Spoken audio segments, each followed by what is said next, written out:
we will be going over the opinion testimony objection. In general, opinion testimony is inadmissible because overall it's not too relevant what a witness thinks about a certain situation. However, there are two cases in which opinion testimony is admissible. One, if it is rationally based on one of the five senses of the witness, or two, is helpful to a clear understanding of his or her testimony. Now, let's go over that first exception.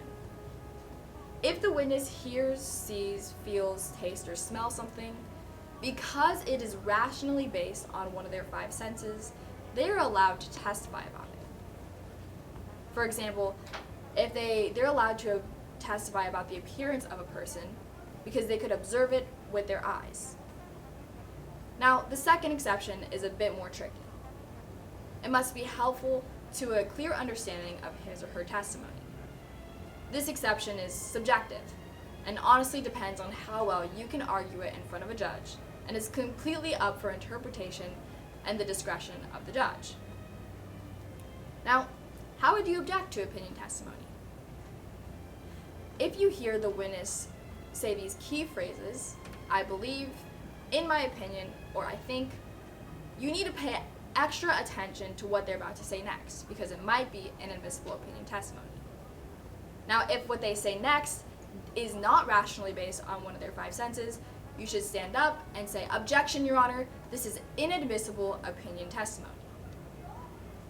You can also object opinion testimony to the type of question. If opposing counsel asks the witness, "What did you think about this? What is your opinion on this? And do you believe this?" Now, in this case, the question is calling for opinion testimony, and you should object, like following. "Objection, Your Honor, this question calls for opinion testimony." Now, in that case, you and opposing counsel may have to argue about the admissibility of it. For context, I am a prosecuting attorney asking a prosecution witness a few questions. Now, what did you notice about the defendant? Yeah, they seem nervous and they smell as if they haven't showered in about a week. Objection, Your Honor. This is objectionable opinion testimony. Your Honor, this falls under admissible opinion testimony as it is observed using one of the five senses by this witness. Your Honor, being nervous is not something you can observe. You can observe being fidgety and being tired, but you cannot observe somebody who is nervous. Your Honor, I'd argue that there are visible signs of being nervous when someone looks around anxiously or even fidgets. Your Honor, people can use their visual sense, which is one of the five senses, to observe nervousness. In addition, for them smelling as if they haven't showered in a week, that's using the sense of smell and is therefore admissible under opinion testimony.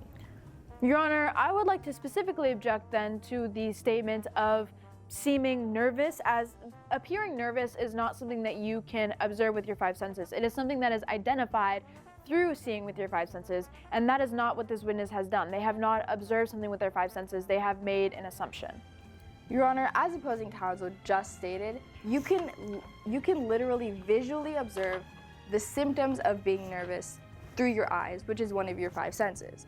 Just because this witness didn't lay out every single thing that they observed adding up to this conclusion does not mean that it is inadmissible, and therefore this is admissible opinion testimony.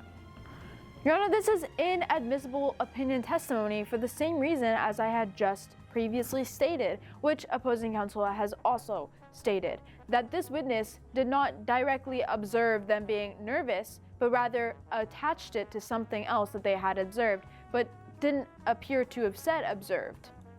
Your Honor, I stand by my answer, and we are ready for your ruling.